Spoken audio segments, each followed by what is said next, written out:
ആ ഒരു സമയത്താണ് ഞാൻ ആലോചിക്കുന്നത് കുറച്ചുകൂടെ എക്സ്ട്രാ ഓർഡിനറി ആയി എന്തെങ്കിലും ചെയ്യാം. നമ്മളിപ്പം ഓരോ റിസൾട്ട് വരുമ്പോഴും കുറേ പേര് ക്ലിയർ ചെയ്തതൊക്കെ കാണും. ക്ലിയർ ചെയ്യുന്ന മദേഴ്സിനെ കാണും. അതായത് കുട്ടിയൊക്കെ ആയിട്ടും കരിയറൊക്കെ വേറെ ഉണ്ടായിട്ടും അതിൽ നിന്ന് മാറി ഈ എക്സാം ക്ലിയർ ചെയ്യുന്ന പലരെയും ഞാൻ കണ്ടിട്ടുണ്ട്. അപ്പോൾ അവരൊരു മോട്ടിവേഷൻ ആയിരുന്നു. ഒത്തിരി അവർ സപ്പോർട്ട്, മദറാണെങ്കിലും ഉപ്പയാണെങ്കിലും പിന്നെ എൻ്റെ sisters, mother in law, father in law, husband, even എൻ്റെ ഇൻലോസിൻ്റെ ഫാമിലി അവരാണെങ്കിലും ആരും ഒരിക്കലും അതിനെ ക്വസ്റ്റ്യൻ ചെയ്തിട്ടില്ല. ഡിഗ്രി ചെയ്ത് ഇനിയും പഠിക്കാൻ ആഗ്രഹം ഉണ്ടെങ്കിൽ ബെറ്റർ ഗോ ഫോർ ഇറ്റ്, എന്നിട്ട് get stabilized with a career then enter into marriage. എപ്പോഴും ഗേൾസിന് അതിന് പ്രയോറിറ്റി കൊടുത്തുകൊണ്ട് നമ്മൾ ഈ ഒരു ജനറേഷന് ചെയ്യണം എന്നേ ഞാൻ പറയുള്ളൂ. Hello everyone, welcome to X and Y learning. നമ്മുടെ ഇവിടെ ഇന്നൊരു സ്പെഷ്യൽ ഗസ്റ്റ് ആണുള്ളത്, ഡോക്ടർ തസ്ലീം. സോ ഡോക്ടർ അതുപോലെ തന്നെ ഒരു മദർ ആയി കഴിഞ്ഞിട്ട് UPSC എക്സാം 745 ഓൾ ഇന്ത്യ റാങ്കോട് കൂടി ക്ലിയർ ചെയ്ത് നമ്മുടെ മുന്നിൽ ഇവിടെ ഇരിക്കുകയാണ്. അപ്പോൾ ഒരുപാട് കാര്യങ്ങൾ നമുക്ക് ചോദിക്കാനുണ്ട് അല്ലേ. അപ്പോൾ ആദ്യം തന്നെ നമ്മൾ ഈ എക്സാമിലേക്ക് ഒരു ഡോക്ടർ ആയതിനു ശേഷം വെൽ സെറ്റിൽഡ് ആയിട്ടുള്ള ഒരു ജോബാണ് ഡോക്ടർ എന്ന് പറയുന്നത് അല്ലേ. അപ്പോൾ അതിന് ശേഷം എന്താണ് മോട്ടിവേറ്റ് ചെയ്തത് ഈ ഒരു UPSC എക്സാം എഴുതാൻ? ഒക്കെ പ്രാക്ടീസൊക്കെ സ്റ്റാർട്ട് ചെയ്തിരുന്നു ഞാൻ. അത് കഴിഞ്ഞ് PG കഴിഞ്ഞു, കോളേജിൽ വർക്ക് ചെയ്യാൻ തുടങ്ങിയിട്ടുണ്ടായിരുന്നു. ആ ഒരു സമയത്താണ് ഞാൻ ആലോചിക്കുന്നത് കുറച്ചുകൂടെ എക്സ്ട്രാ ഓർഡിനറി ആയി എന്തെങ്കിലും ചെയ്യാം. അതുപോലെ തന്നെ വിമൻ ഇഷ്യൂസ്, ചിൽഡ്രൻ്റെ ഇഷ്യൂസ് ഒക്കെ നമ്മൾ പ്രാക്ടീസ് ചെയ്യുമ്പോൾ കുറച്ചും കൂടെ നമ്മൾ അതിനോട് എക്സ്പോസ്ഡ് ആവും. അപ്പം ഞാൻ അങ്ങനെ വിചാരിച്ചു കുറച്ചും കൂടെ ഒരു പോളിസി മേക്കിങ്ങിലോ ഒക്കെ നമുക്ക് ഇൻവോൾവ് ചെയ്യാൻ സാധിച്ചിട്ടുണ്ടെങ്കിലും അതുപോലെ എൻ്റെ പൊട്ടൻഷ്യൽ കുറച്ചും കൂടെ ഒരു അഡ്വാൻസ്മെന്റ് ഓഫ് സൊസൈറ്റിക്ക് വേണ്ടി ഉപയോഗിച്ചാലോ എന്നുള്ള ഒരു ചിന്ത. അതുപോലെ എനിക്ക് ചെയ്യാൻ പറ്റുന്ന കുറെ കാര്യങ്ങളുണ്ട്, അതൊന്നും ഞാൻ ചെയ്തിട്ടില്ലല്ലോ എന്നുള്ളൊരു തോന്നലിൽ നിന്നാണ് ഞാൻ പ്രിപ്പയർ ചെയ്യാൻ വേണ്ടി തുടങ്ങിയത്. അപ്പൊ ആരെങ്കിലും ഇൻസ്പിറേഷൻ ആയിട്ട് ആരെങ്കിലും ഉണ്ടായിരുന്നോ? നമ്മളിപ്പം ഓരോ റിസൾട്ട് വരുമ്പോഴും കുറെ പേര് ക്ലിയർ ചെയ്തതൊക്കെ കാണും. ക്ലിയർ ചെയ്യുന്ന മദേഴ്സിനെ കാണും. അതായത് കുട്ടിയൊക്കെ ആയിട്ടും കരിയറൊക്കെ വേറെ ഉണ്ടായിട്ടും അതിൽ നിന്ന് മാറി ഈ എക്സാം ക്ലിയർ ചെയ്യുന്ന പലരെയും ഞാൻ കണ്ടിട്ടുണ്ട്. അപ്പോൾ അവരൊരു മോട്ടിവേഷൻ ആയിരുന്നു. അതുപോലെ തന്നെ ഇപ്പം ഞാൻ എൻ്റെ ടീച്ചേഴ്സിൻ്റെ അടുത്തും ഒക്കെ പറഞ്ഞപ്പോഴൊക്കെ പലരും എന്നോട് പറഞ്ഞു, യു ക്യാൻ ഡു ഇറ്റ്, ഇതൊന്നും ചെയ്ത് കിട്ടുകയാണെങ്കിൽ നല്ലൊരു കാര്യമായിരിക്കും. അങ്ങനെയാണ് സ്റ്റാർട്ട് ചെയ്യുന്നത്. അപ്പോൾ മദർ എന്ന് പറഞ്ഞല്ലോ, അപ്പൊ ഈ മദർ നമ്മളിപ്പോ ഒരു മാരേജ് കഴിഞ്ഞു, ഒരു ഗേൾസിന്റെ എപ്പോഴും അവരുടെ ഒരു ഗോൾസ് അല്ലെങ്കിൽ അവരുടെ ഒരു അച്ചീവ്മെന്റ്സ് ഒക്കെ സ്റ്റോപ്പ് ചെയ്യുന്നത് ചിലപ്പം മാരേജ് കഴിഞ്ഞിട്ടായിരിക്കും. അപ്പൊ ഈവൻ എൻ്റെ മാരേജ് കഴിഞ്ഞിട്ടാണ് ഞാൻ പക്ഷെ MTech ചെയ്തതും അതുപോലെ പ്രഗ്നന്റ് ആയിക്കൊണ്ട് തന്നെയാണ് ഞാൻ ഗേറ്റ് എക്സാം എഴുതി അത് ക്ലിയർ ചെയ്ത് IIT എത്തിയത്. അപ്പോൾ മിക്കവാറും ഗേൾസിനൊക്കെ എങ്ങനെയാ, നമ്മളൊരു മാരേജ് കഴിഞ്ഞാൽ അവരുടെ ഒരു ജേർണി സ്റ്റോപ്പ് ചെയ്യാണ് ചെയ്യാറ്. പക്ഷെ നമ്മൾ അതിലൊരു വലിയൊരു ഇമ്പോർട്ടൻറ്റ് ഫാക്ടർ എന്ന് പറയുന്നത് ഫാമിലിയുടെ ഒരു സപ്പോർട്ട് തന്നെയാണ്. അപ്പോൾ എങ്ങനെയാണ് ഡോക്ടർ തസ്ലീമിന് എങ്ങനെ ആ ഒരു ഫാമിലി സപ്പോർട്ട് ബാക്ക്ഗ്രൗണ്ട് ഒക്കെ എങ്ങനെയായിരുന്നു? രണ്ട് സൈഡിൽ നിന്നും, നമ്മുടെ ഹസ്ബൻഡിന്റെ സൈഡിൽ നിന്നും സ്വന്തം വീട്ടുകാരുടെ സൈഡിൽ നിന്നും ഒക്കെ എങ്ങനെയായിരുന്നു? എനിക്ക് എക്സാം എഴുതി ക്ലിയർ ചെയ്യണം എന്ന് തോന്നിയപ്പോൾ തന്നെ ഇത് തനിയെ എനിക്കത് ചെയ്യാൻ പറ്റില്ല എന്ന് ഉറപ്പായിരുന്നു. പിന്നെ ഞാൻ PG ചെയ്യുമ്പോഴാണ് ഞാൻ മോള് ഉണ്ടാവുന്നത്. എനിക്ക് ഇപ്പൊ മോൾക്ക് 8 വയസ്സായി. അതായത് PG 1.5 ഇയർ കഴിയുമ്പോഴേക്ക് മോളായിട്ടുണ്ട്. അപ്പൊ PG ചെയ്യുന്നതിന് ഒത്തിരി സ്ട്രഗിൾ ഉണ്ടായിരുന്നു. മോളെ വെച്ച് ഞങ്ങൾ രണ്ടുപേരും PG ചെയ്യായിരുന്നു. അത് കഴിഞ്ഞിട്ട് പിന്നെ കോളേജിൽ പോകുമ്പോഴും മോളെ എൻ്റെ ഇൻലോസിൻ്റെ അടുത്താക്കിയാണ് ഞാൻ പോയിരുന്നത്. അപ്പൊ അപ്പോഴൊക്കെ ഒത്തിരി ബുദ്ധിമുട്ടുണ്ട്. അതിനേക്കാൾ അപ്പുറത്ത് ഇതിനെ പ്രിപ്പയർ ചെയ്യാൻ പോവെന്ന് പറയുമ്പോൾ അത് കോച്ചിങ്ങിന് പോകണം എന്തായാലും എൻ്റെ കേസിൽ.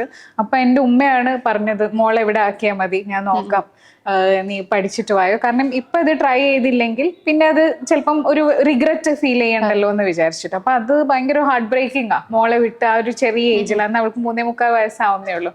പക്ഷെ ഒരു സേഫർ ഹാൻഡിൽ ഏൽപ്പിച്ച് പോവാം എന്നുള്ള ഒരു തോന്നലിൽ നിന്ന് ഞാൻ ഓക്കെ വിചാരിച്ചു. അതുപോലെ ഇപ്പം ഇൻലോസ് ആണേലും ഇത്രയും പഠിച്ചു എന്നിട്ട് പിന്നെയും പഠിക്കാൻ പോവുക എന്നുള്ളത് അവരൊരിക്കലും ക്വസ്റ്റ്യൻ ചെയ്തില്ല കേട്ടോ. അവർ പറഞ്ഞു ഇഷ്ടമാണേലും പോയിക്കോ, കുഴപ്പമില്ല എന്ന് പറഞ്ഞു. അപ്പം ഞങ്ങൾ 3 പേരും 3 ഐലൻഡിലായി പോയി. ഹസ്ബൻഡ് ഒരു സ്ഥലത്ത്, മോള് ഒരു സ്ഥലത്ത്. പക്ഷെ ഫാമിലിയുടെ ആ ഒരു സപ്പോർട്ട് കൊണ്ട് മാത്രമാണ് എനിക്കത് കംപ്ലീറ്റ് ചെയ്യാൻ പറ്റിയത്, കോച്ചിങ് ചെയ്ത് തിരിച്ചു വരാൻ പറ്റിയത്. അപ്പോൾ ഒത്തിരി അവർ സപ്പോർട്ട്, മദറാണെങ്കിലും ഉപ്പയാണെങ്കിലും പിന്നെ എൻ്റെ sisters, mother in law, father in law, husband, even എൻ്റെ ഇൻലോസിൻ്റെ ഫാമിലി അവരാണേലും ആരും ഒരിക്കലും അതിനെ ക്വസ്റ്റ്യൻ ചെയ്തിട്ടില്ല. അവരെപ്പോഴും അതിനെ പ്രൊമോട്ട് ചെയ്യാനേ ചെയ്തിട്ടുള്ളൂ. അപ്പം ഇൻലോസിൻ്റെ ഫാമിലിയിലാണെങ്കിൽ എൻ്റെ ഫാദർ ഇൻ ലോൻ്റെ ബ്രദേഴ്സ്, അതുപോലെ തന്നെ മദർ ഇൻ ലോൻ്റെ സിസ്റ്റേഴ്സ്, അവരുടെ ഹസ്ബൻഡ്മാർ, അവരൊക്കെ ഒത്തിരി എന്നെ സപ്പോർട്ട് ചെയ്തിട്ടുണ്ട്, ഇൻസ്പയർ ചെയ്തിട്ടുണ്ട് ഇത് ചെയ്തു വരണം എന്നുള്ളത്. അവർ എന്നെക്കാളും വേറെ ബിലീഫും ഇതും അവർക്ക് ഉണ്ടായിരുന്നു. ഓക്കെ, അപ്പോൾ ഒരുപാട് ഗോൾസും അതുപോലെ അംബീഷനൊക്കെ ഉള്ള ഒരുപാട് ഗേൾസ് നമ്മുടെ ഇവിടെ എക്സ് ആൻഡ് വൈയിൽ നമ്മുടെ കൂടെ പഠിക്കുന്നുണ്ട്. അപ്പോൾ അവർക്ക് എന്താണ് ഒരു അഡ്വൈസ് കൊടുക്കാനുള്ളത്? അതെ, ഗേൾസിന് എപ്പോഴും ഒരു ഇൻസെക്യൂരിറ്റിയാ. ഒന്ന് എന്ന് വെച്ചിട്ടുണ്ടെങ്കിൽ പെട്ടെന്ന് സെറ്റിൽ ആവുക എന്നുള്ള ഒരു കമ്പൽഷനാണ്. അത് ബോയ്സിനും ഉണ്ട് കേട്ടോ. അപ്പം ഗേൾസിനാണെങ്കിൽ പെട്ടെന്ന് സെറ്റിൽ ആവുക, അതായത് പെട്ടെന്ന് ജോബ് കിട്ടുക, അല്ലെങ്കിൽ പെട്ടെന്ന് കോഴ്സ് കംപ്ലീറ്റ് ചെയ്യുക. ചിലപ്പം കോഴ്സ് കംപ്ലീറ്റ് ചെയ്യുന്നതിന് മുന്നേ മാരേജ്, അല്ലെങ്കിൽ മാരേജ് കഴിയുന്നു പിന്നെ അങ്ങനെ. അതായത് എല്ലാവരും എഡ്യൂക്കേറ്റഡ് ആവുന്നുണ്ട്. പാരന്റ്സിന് അവരുടെ പെൺകുട്ടികളൊക്കെ എഡ്യൂക്കേറ്റഡ് ആക്കണം. പക്ഷെ majority of parents they do not know what to do with the educated child. അതായത് ആ ചൈൽഡ് എഡ്യൂക്കേഷൻ കിട്ടിക്കഴിഞ്ഞ് അതിനൊരു കരിയർ ഉണ്ടാവുന്നതിന് മുന്നേ ഷീ ഈസ് ഗെറ്റിംഗ് മാരീഡ്.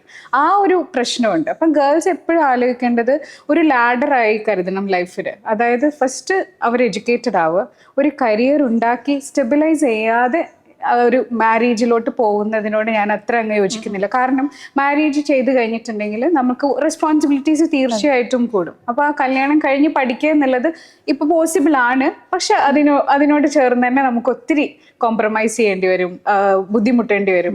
കല്യാണമൊക്കെ കഴിഞ്ഞ് നന്നായിട്ട് വർക്ക് ചെയ്യുന്നവരും അതുപോലെ പിന്നീട് പഠിക്കുന്നവരൊക്കെ ഉണ്ട്. ഇപ്പൊ എൻ്റെ കേസിലാണെങ്കിലും I did my higher studies after marriage. പക്ഷെ അതിനോടനുബന്ധിച്ച് കുറേ കോംപ്രമൈസ് നമ്മൾ ചെയ്യേണ്ടി വരും. അപ്പൊ ഞാൻ എപ്പോഴും പറയും, ഡിഗ്രി ചെയ്ത് ഇനിയും പഠിക്കാൻ ആഗ്രഹം ഉണ്ടെങ്കിൽ ബെറ്റർ ഗോ ഫോർ ഇറ്റ്, എന്നിട്ട് get stabilized with a career, then enter into marriage. എപ്പോഴും ഗേൾസിന് അതിന് പ്രയോറിറ്റി കൊടുത്തുകൊണ്ട് നമ്മൾ ഈ ഒരു ജനറേഷന് ചെയ്യണം എന്നേ ഞാൻ പറയുള്ളൂ. അതായത് പക്ഷെ എന്നാലും നമ്മൾ മാരേജ് കഴിഞ്ഞ് നമ്മൾ അച്ചീവ് ചെയ്തു എന്ന് പറയുമ്പോൾ വലിയ കാര്യമാണ്. അതെ അതെ അതെ. പക്ഷെ അത് കാര്യമാണ്. അത് എന്റെ എഫേർട്ടിനേക്കാൾ വേറെ എനിക്ക് കിട്ടിയിട്ടുള്ള സപ്പോർട്ടാണ്. നമ്മളിപ്പം ഒരു ഹസ്ബൻഡ് ഇതിനെ സപ്പോർട്ട് ചെയ്യുക, ഇൻലോസ് സപ്പോർട്ട് ചെയ്യുക, മോളെ നോക്കാൻ എല്ലാവരും തയ്യാറാവും. സൊസൈറ്റിന്റെ ഒരു തോട്ട് തന്നെ ചേഞ്ച് ചെയ്ത് അതുണ്ട്. അതെ അതെ അതെ. അതിന് ഒത്തിരി സ്ട്രഗിൾസ് ഉണ്ടായിട്ടുണ്ട്. പക്ഷെ ആ സ്ട്രഗിൾസിന്റെ റിസൾട്ട് നന്നായി എന്നുള്ളത് ഒരു ഫാക്റ്റാണ്. പിന്നെ എനിക്കൊരു അറിയാനുള്ളത്, നമ്മളിപ്പോൾ നമ്മുടെ എക്സാം വലിയ സ്റ്റുഡൻസ് അവർ പഠിക്കുമ്പോഴും ഒക്കെ ഒരു മോട്ടിവേറ്റഡ് ആയിട്ടും അതുപോലെ ഫോക്കസ്ഡ് ആയിട്ടും ഒക്കെ ഒരു ഇമ്പോർട്ടൻ്റ് ആണല്ലോ. അപ്പോൾ നമ്മൾ ഇപ്പോൾ ഈ ഒരു ജേർണി ഫാമിലി, അതുപോലെ പാരന്റ് ആണ്, മദറാണ്, അതുപോലെ എല്ലാം ഉണ്ടല്ലോ, ജോബിന്റെ റെസ്പോൺസിബിലിറ്റി ഉണ്ട്. അതിന്റെ ഇടയിൽ കൂടെ പഠിക്കുമ്പോഴും ആ ഒരു ഫോക്കസ് എങ്ങനെയായിരുന്നു? അതിന്റെ ഒരു ടൈം മാനേജ്മെന്റ് ഒക്കെ എങ്ങനെയായിരുന്നു? അത് ശരിയാണ്. മദറായിട്ട് പഠിക്കുമ്പോൾ എന്ന് പറയുമ്പോൾ ഞാൻ എപ്പോഴും പറയും ഒരു ഹാഫ് കോൺസെൻട്രേഷനേ ഉണ്ടാവുള്ളൂ. കാരണം മോളുടെ കാര്യങ്ങൾ നമ്മൾ ചിന്തിക്കേണ്ടി വരും. അതുവരെ ഹെൽത്ത് ഇഷ്യൂസ് ഉണ്ടായാലും നമുക്ക് പഠിക്കാൻ പറ്റില്ല, അങ്ങനത്തെ ഓരോ ഇഷ്യൂസ് ഉണ്ട്. അപ്പം ഞാൻ വർക്ക് ചെയ്തിരുന്ന കോളേജിലെ ടൈമിംഗ് എന്ന് പറയുന്നത് 8 to 2, ഇപ്പം 3:30 ആണ്. ആ ഒരു ടൈമിംഗ് ആയിരുന്നു. അതായത് രാവിലെ നമ്മൾ നേരത്തെ എണീറ്റ് വർക്കിലോട്ട് പോകുന്നു. പിന്നെ അതൊരു ഹെക്ടിക് ഷെഡ്യൂൾ അല്ല. ഇപ്പം OP ഉള്ള ദിവസം നമുക്ക് തിരക്കായിരിക്കും, ബാക്കിയുള്ള ദിവസം എന്ന് പറഞ്ഞാൽ നമുക്ക് കുറച്ചും കൂടെ ടൈം കിട്ടും. അതുപോലെ ടീച്ചിങ് അവേഴ്സും കുറവായിരുന്നു. അതുകൊണ്ട് ഞാൻ ഇടക്കിടക്ക് ടൈം അത് കണ്ടുപിടിച്ചു. അതുപോലെ പിന്നെ ഇപ്പൊ നമുക്ക് മൊബൈലൊക്കെ ഉള്ളതുകൊണ്ട് അതിൽ ക്വസ്റ്റ്യൻസ് ചെയ്യാം, ഒബ്ജക്റ്റീവ് ക്വസ്റ്റ്യൻസ് ഒക്കെ ഞാൻ അതിൽ ചെയ്യുമായിരുന്നു. അതുപോലെ ട്രാവൽ ചെയ്യുമ്പോൾ ഞാൻ വായിക്കായിരുന്നു. അതുപോലെ തന്നെ ഇപ്പം ഫുഡ് കഴിക്കുമ്പോൾ ചിലപ്പോൾ ന്യൂസ് കാണും. പിന്നെ ഞാൻ നോട്ട്സ് റെക്കോർഡ് ചെയ്ത് വെക്കുമായിരുന്നു. അതായത് ഇപ്പം ഏതെങ്കിലും ഒരു സബ്ജക്റ്റിന്റെ അതിന്റെ ഭയങ്കര ക്രിസ്പ് ആക്കിയിട്ട് വോയിസ് റെക്കോർഡ് ചെയ്ത് സേവ് ചെയ്ത് വെക്കുമായിരുന്നു. അപ്പൊ ട്രാവൽ ചെയ്യുമ്പം നമുക്കത് കേൾക്കാം. അപ്പൊ ഞാൻ റിപ്പീറ്റഡ് ആയിട്ട് അത് കേട്ട് പഠിക്കും. അതുപോലെ നോട്ട്സ് ആണെങ്കിലും മറ്റേ എഴുതുന്ന നോട്ട്സ് ആണെങ്കിലും നല്ല ക്രിസ്പ് ആക്കിയിട്ട് എനിക്ക് കൊണ്ടുപോയി നടക്കാൻ പറ്റുന്നതാക്കിയിട്ട് വെക്കുമായിരുന്നു. അപ്പൊ അങ്ങനെയൊക്കെ ആയിട്ട് ഞാൻ അതിനെ ബാലൻസ് ചെയ്ത് വീക്കെൻഡ്സ് ആണെങ്കിലും കുറച്ചും കൂടെ ടൈം കൊടുക്കും. നെസസറി അല്ലാത്ത ഫംഗ്ഷൻസ് അവോയ്ഡ് ചെയ്യുന്നു. എല്ലാ കല്യാണത്തിനും എല്ലാ ഫംഗ്ഷൻസിനും നമുക്ക് പോകാൻ പറ്റിക്കൊള്ളുന്നില്ല. അപ്പൊ അതൊക്കെ ഞാൻ ഒരു ഡിപ്ലോമാറ്റിക് ആയിട്ട് തന്നെ അതിനെ ഞാൻ നമുക്ക് കിട്ടുന്ന ടൈമിനെ ഏറ്റവും മാക്സിമം പ്രൊഡക്റ്റീവ് ആയിട്ട് ഉപയോഗിക്കും. അതെ അതെ. ഓക്കെ. ഇനി ഇപ്പോൾ നമ്മുടെ ഈ ഒരു ജേർണിയിൽ നമ്മുടെ ഇവിടുത്തെ ഒരു ഇതെന്ന് പറഞ്ഞാൽ നേരത്തെ തന്നെ സ്റ്റാർട്ട് ചെയ്യാന്നുള്ളതാണ്. അപ്പോൾ ഈ ഒരു പ്രിപ്പറേഷൻ ഇപ്പോൾ ഡോക്ടർ തസ്നിം സ്റ്റാർട്ട് ചെയ്തത് കുറച്ച് ലേറ്റ് ആയിട്ടാണ്. പക്ഷെ അത് നേരത്തെ സ്റ്റാർട്ട് ചെയ്തിരുന്നെങ്കിൽ എന്ന് എപ്പോഴെങ്കിലും തോട്ട് വന്നിട്ടുണ്ടായിരുന്നോ? അതെ, പിന്നെ തീർച്ചയായിട്ടും നമ്മൾ ആലോചിക്കും. അതിലൊന്നെന്ന് വെച്ചാൽ നേരത്തെ സ്റ്റാർട്ട് ചെയ്തിട്ടുണ്ടെങ്കിൽ നമുക്ക് നേരത്തെ അതിന് വേണ്ടി പ്രിപ്പയർ ചെയ്ത് ഇപ്പം ഫാമിലിയൊക്കെ ആവുന്നതിന് മുന്നേ തന്നെ നമ്മൾ ചെയ്താണെങ്കിൽ നമുക്ക് എടുക്കുന്ന ബേർഡൻ കുറയും. അങ്ങനെ ഒരു പോസിറ്റീവ് അതിനും പിന്നിലുണ്ട്. പക്ഷെ വേറെ എന്താ വെച്ചാൽ നമ്മൾ എനിക്കൊരു ട്രയൽ ആൻഡ് എററിലാണ് ഞാൻ എൻ്റെ ലൈഫ് പോയത്. ഇങ്ങനെ ചെയ്ത് നോക്കുന്നു, അങ്ങനെ. അപ്പം നമ്മൾ എത്രയൊക്കെ പറഞ്ഞാലും നമുക്ക് ഓരോ ഏജ് അഡ്വാൻസ് ചെയ്യുമ്പോൾ നമ്മൾ ഗെയിൻ ചെയ്യുന്ന എക്സ്പീരിയൻസ് ഹൈ ആണ്. അപ്പം നമ്മൾ എത്തുന്ന പ്രൊഫഷനിൽ നമ്മുടെ വിസ്ഡം കുറച്ചും കൂടെ യൂട്ടിലൈസ് ചെയ്യാൻ നമുക്ക് പറ്റും. അപ്പൊ എനിക്ക് തോന്നിയില്ല ഞാൻ ഗെയിൻ ചെയ്ത ഡിഗ്രി, PG, അതുപോലെ ചെയ്ത practice, working as an assistant professor. പിന്നെ തീർച്ചയായിട്ടും ചിലപ്പോൾ ഞാൻ വിചാരിക്കും അന്ന് ഇത് എഴുതിയിരുന്നതിൽ ക്ലിയർ ചെയ്യാൻ ചിലപ്പോൾ പറ്റായിരുന്നില്ല.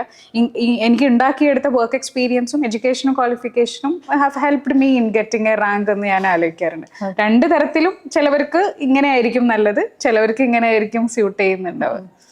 ഇത് നമ്മൾ എൻട്രൻസ് ഒരു സമയം ഉണ്ടായിരുന്നല്ലോ, +1 +2 ആ ഒരു സമയത്ത് നീറ്റ് ഒക്കെ പ്രിപ്പയർ ചെയ്യുന്ന സമയത്ത്. അപ്പൊ ആ ഒരു എൻട്രൻസ് കോച്ചിങ്ങിന്റെ ഒരു പഠിച്ചിരുന്ന അവിടെ എഴുതിയിരുന്ന കോമ്പറ്റേറ്റീവ് എക്സാം ഒക്കെ ഇതിനെങ്ങനെയായിരുന്നു ഹെൽപ്പ് ചെയ്തിട്ടുള്ളത്? അതെ, തീർച്ചയായിട്ടും ഹെൽപ്പ് ചെയ്തിട്ടുണ്ട്. ഇപ്പം UPSC സിവിൽ സർവീസസ് ക്ലിയർ ചെയ്യുന്നതിൽ തന്നെ അറൌണ്ട് 60% എഞ്ചിനീയേഴ്സ് എന്ന് പറയും.